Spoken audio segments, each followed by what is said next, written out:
Hazreti Mahtumul İşan aydiye Mahtumul Paragi devletin kuşunu kaçırma desten, devletin kuşunu kaçırma desten, yaxşılık isteme anlamaz mesten. Yani elinge vur abrayı kokgelenni, mal kokgelenni, elinge vur nığmatı dünya kokgelenni, ya din nığmatı kokgelenni, ol bir kuş yağlıdır, qaim saklı elinden uçurama deydi. Devletin kuşunu kaçırma desten. Nığmat üstüne sallananına kadırın milliydi. Türkmen bir misal aydiyendir. Bir hamana kadim şikarat yerle ve av kavalı yerle, şikarçıyla, avat yerle. Avat yerle, avun idinne gezmedi. İmme bir kavalap gözlemeli avi şu şikarın ödü gelsine mi diye Türkmen, yine öd ayacığı bilen geldi diye. Kavalap tutmalı zatlar var, kâdesin üstüne geliyor. Din nığmatı da şeyle, dünya nığmatı da şeyle. Ohum şu tada hakıllı adam, düşümlü adam, akmak dev olsa, ayacığı bilen gelin nığmatın kadrini bilyendir. Bir mamulet yani adamlar, kâdi öz ovasında ya bir şehristana musafirata gidenini bir acıp mamulet amalı zatlar kok geliye, dirru kadrini bilişiyali. Din nığmatı da ey cemaat, bizim gurrumuz yönü din nığmatı. Din nığmatı da üstüne sallantıqa kadrini bilmeli. Neşeş şuma halkı diyeceğin yarına şu mahal biz cumhur namazda turum daha kalkayım. Ya ayet namazda tüytmüş şu mahal. Onu da mescid kitabı dolup, hayat bilen bile dolup, elhamdülillah. Din nığmat üstüne geldiği kadrini bilmekte. Din nığmat üstüne geldiği kadrini bilmeli. Bu tada bakilçılık, ya bu tada birinin keyfine ağırlanmak, bu tada özüm bilyenliğimek, bu tada bu nığmattan bir nesip kalmak, kendi zattan ida kalmaktır. Geleyliğin ben bir misal bilen, ohun peygamberimizin gurrunu gireyim.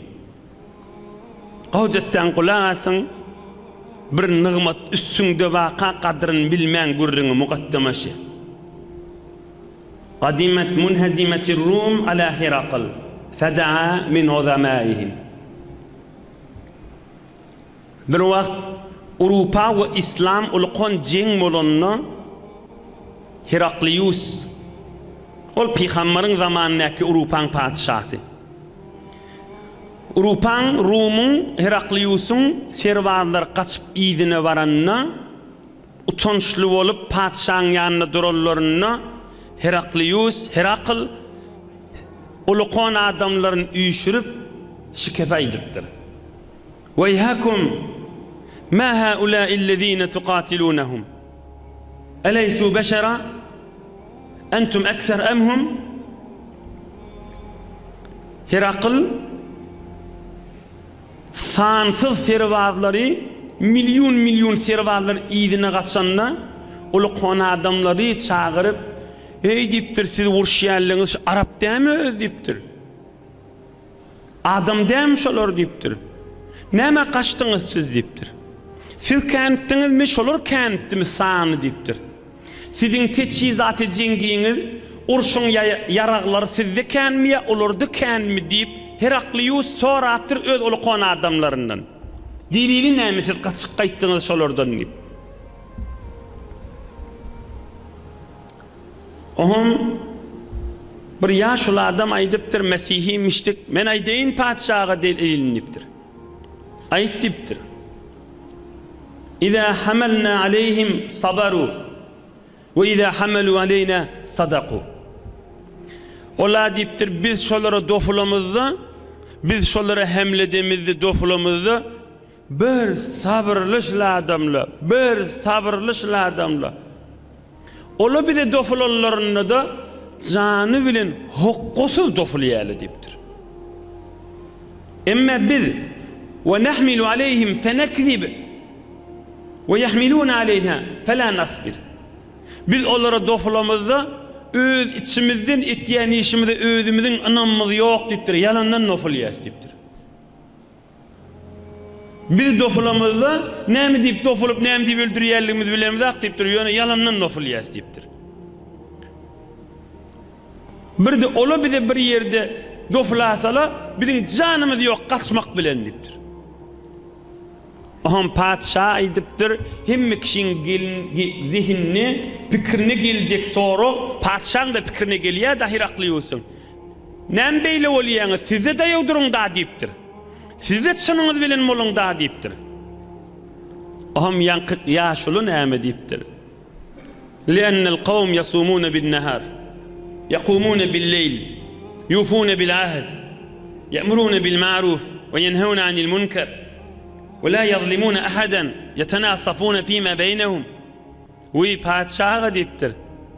Biz ojra bolmaýas we olarda pehlewan daýaw bolýarlykları olar gije namaz okuýarlar. Entek iýbiçki az boljak bolsa günniz olar arada deyipdir. Öýlenýjegini o birine berýärler deyipdir. Ýanymdakyň hak nimeler dip olan o ýadynda ýok deyipdir. Entek biri ýanyňky biri qyşarsa, hay Hudaý hoş gelýän nädir diýýärler musulmanlar deyipdir. Entek biri günah işetjek bolsa öňe geçýärler deyipdir. Gowluk bolany büýürüp durlar deyipdir. Biri-birileriniň arasynda da bir insafly, biri-birine mehabbetli beýle şeýle deyipdir. Emma bize gezek galsa neşrebul hamr we nezni, nertekibul haram, nufsidu fil ard, nanqudul ahd. Bize gezek galsa arak içip bäs deyipdir. Zina edip bäs deyipdir. Özümüze gerek boljak bolsa entek bir zat bolsa dogumyzyň hakyny nejek käden deyipdir. Birbirimiziň malyny aljakdan deyipdir. Birbirimiziň zaty gözümizde tikişip dost deyipdir. Haram diýen işimiz ýok deyipdir. Biziň ýüregimizde jan ýok deyipdir. Entek heyt dese ýüregimiz ýarylyp barýar deyipdir. Günah adamyň içinden iqtidar aýyrýandyr. Adamy mekanet we temekkullukdan aýyrýandyr. Ýöne yalandan davur bilen ewesýäs deyipdir, içimizde janymyz ýok deyipdir. Heykelimiz var deyipdir, gursagymyzda jüreti iman ýok biziň deyipdir. Haramymyz kän deyipdir. Aham padşah näme deyipdir? Bu gurrun tamam bolup barýar ha, ýöne hökmen gerekligi bolansaň hyzmatyňyza ýetirýän. Padşah aýdypdyr, ay ozolle deyipdir, özüm bilýän ahy Muhammed peýgamberiň hakdygyny deyipdir. Men sizin araňyzda durmaryn deyipdir, çykyp gitjek şöyle bir ýaňak ýa-da şu peýgambere gaşyn deyipdir. Aham ýanyňdaky adamlar asyrşypdyr, ey padşah deyipdir, näetdirip ben sen deyipdir. Ýyldyzdan sany kän serwazlar wa döwrüňde, behtirin mal mülk elinde, haklyň ýerde sen padşahlyk etdirip, bir nazan nygmat etberjek bolýan deyipdirler. Am Hirakl ýene şu padşahlygyna oturapdyr. Ýene de şu padşahlygyna oturupdyr. Ondan söýleyim, taryhda mahruf Hirakl ýüreginiň bilýärdi Muhammed peýgamberiň hakdygyny. Ýöne şoňa iman getirse padşahlygym elden gitjek diýip kafir bolup dünýeden ötdi diýip. Ätibaryň ýokdur, mahtumulýşan näme diýe dünýäge aýtýar ha mahtumulýşan. Ätibaryň ýokdur, sözüň ýalandyr. Ätibaryň ýokdur, sözüň ýalandyr. Dost goýmadyň, ýeksan etdiň ýeri bile. Berekellah. Ätibaryň ýokdur, sözüň ýalandyr. Dost goýmadyň, ýeksan etdiň ýeri bile. Ey dünýe, sen nägat bir etibar diýipdir. Nägat sözüň ýalan sen diýipdir. Dost goýmadyň, ýeksan etdiň ýeri bile. Şu dünýäň dost tutullarda da ýeri bilen deň etip goýdyň diýipdir. Ýoksa dünýe, hamana şu namart dünýäni gowuran adamlara rahmetmella.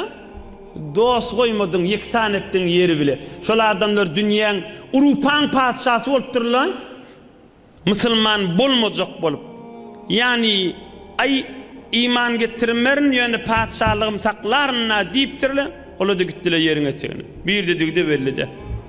Ýerde dügde ýanym bir kabry, sünki, çüýrügi haýsy ýeriňe tegini dügde berlide. Ine nygmat üstüne sallanyp Muhammed peýgamber baqa aleyhissalatu vesselam hakykat çynlygyny bilip durup nisip etmän geçen adamlardan şu Hirakl.